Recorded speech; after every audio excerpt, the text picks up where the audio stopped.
It's hard to believe that it's been 3 years nearly since we talked about Disarm the Descent by Killswitch Engage. It's really weird how time has truly flown, because here we are in 2016, 3 years later, speaking about the follow-up, Incarnate, or Incarnate, all really depending on how you say it. It's probably an accent thing. Or maybe I'm stupid. Who knows? Killswitch Engage, though, this is a group where this title, Incarnate, and really a lot of the lyrics that Jesse Leach wrote were meant to have a certain, I guess, ambiguity to them, either that or just something where the fan base was supposed to really be able to draw a little bit of their own conclusion or draw their own ideas and experiences within some of what is contained here in this disc, at least from a lyrical standpoint. And the album title itself is one that certainly can have various meanings or really be meant to signify many different things. So let's talk about this 12-track affair that clocks in at more than 40 minutes, 15 tracks if you got the special Super Bonus Deluxe Kamehameha Edition. If so, you lucky bastard, you can afford nice things. I fucking hate you. Anyhow, starting off this disc, we have songs such as Alone I Stand, Hate by Design, and Cut Me Loose that definitely have that traditional Killswitch Engage feel to it. And these are songs that are very firmly embodied within the metalcore idea, which is fair considering Killswitch is one of the bands that really helped to popularize this subgenre of metal and really can be considered one of its more important memberships. And what is worrisome to a guy like me, a reviewer such as myself, is that we're now in album number 7 with Killswitch Engage. Are we going to ever see a little bit of deviation, some straying from the path, or are we going to stay sort of safe within the net that has always been sort of what Killswitch is all about? Because 40-minute albums is very similar to what we got with this Disarm the Descent, which was a very good album.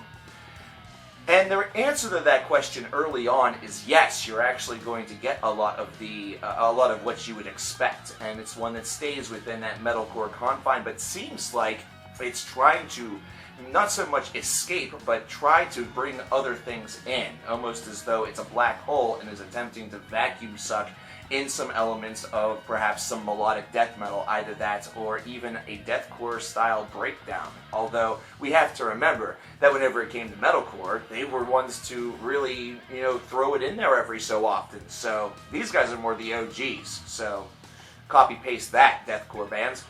Either way, these are good opening tracks. These are setting up the idea that there is an aggressive side and a more melodic side to this group, which longtime fans will recognize, but anybody trying this group for the first time will firmly get that idea very quickly. And I like the fact that there's a little bit more bass death to some of the growls that you hear. It's not something that occurs with each growl. However, they do try to implement a little bit more low end on some of these to give it a little bit more of an extra push. So I think that was a nice little touch that was added on some of these early tracks.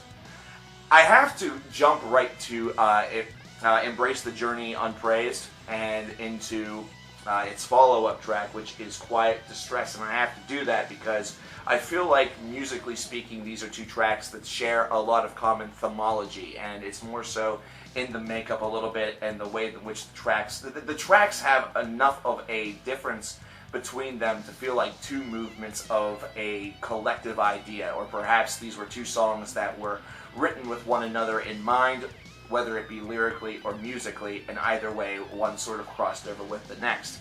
Even if there is, obvious difference in lyrical inspiration or lyrical, meaning, these are two songs that feel very connected in many ways, and the fact that Killswitch put these two tracks one after the next was an expert decision, because it gives it enough of a cohesive feel to almost make it seem like they are running some sort of like 2 or 3 song cycle.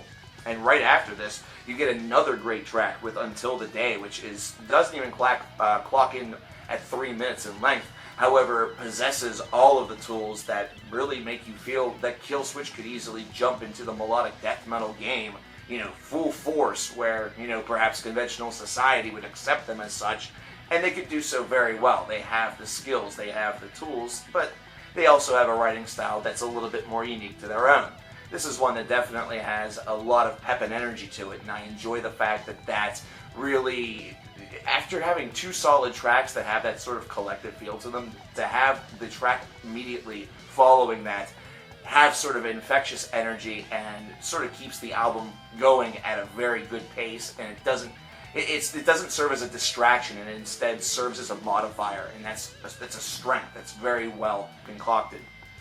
After this, it gets to be a little bit rugged, and I like songs that sort of take things and sort of try a little something different here or there, but I really don't see anything about It Falls on Me or The Great Deceit that really follow that formula. But whenever we get to We Carry On, this is how you're supposed to write a song that easily could have that radio side to it and have sort of that powerful, not ballady, but very, slower track mentality that Five Finger Death Punch constantly tries to do at least once on each album.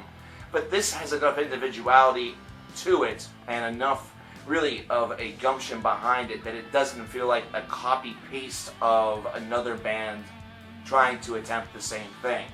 It's almost as though Killswitch opted to sort of, slide over into the modern metal market for just a quick moment and showcase that perhaps a group that's not as attuned to doing that or that doesn't do that nearly as often, it may actually be a little bit better at doing it because they offer a bit of a fresh sound or a fresh take to it.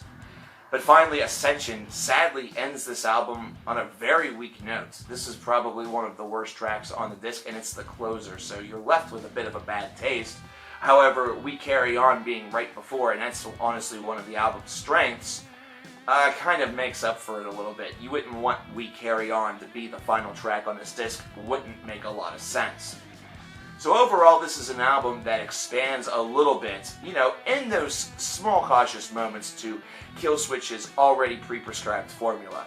At this point, 7 albums in, it can get a little bit tedious to hear some of the same tones from the same group, but they keep it interesting enough for this not to feel like it is a constant overburden. And plus, they do examine other aspects of their sound in minor enough ways that it creates an interest within their own. This is a disc I'd probably give an 82 out of 100 to, and that's exactly what I will. I feel that the strength is in the fact that it is easy to flow through, so it is very well put together with the exception of a couple of spots that we mentioned throughout the video, but overall it has a very good body to it. It feels as though it was well done, and Jesse Leach had indicated that it was a rough process for a while for him to really be inspired for this disc, so the fact that it's come through and sounds halfway as well as it does is honestly, job well done, Jesse. You can rest a little bit easier, although now you're going to be touring.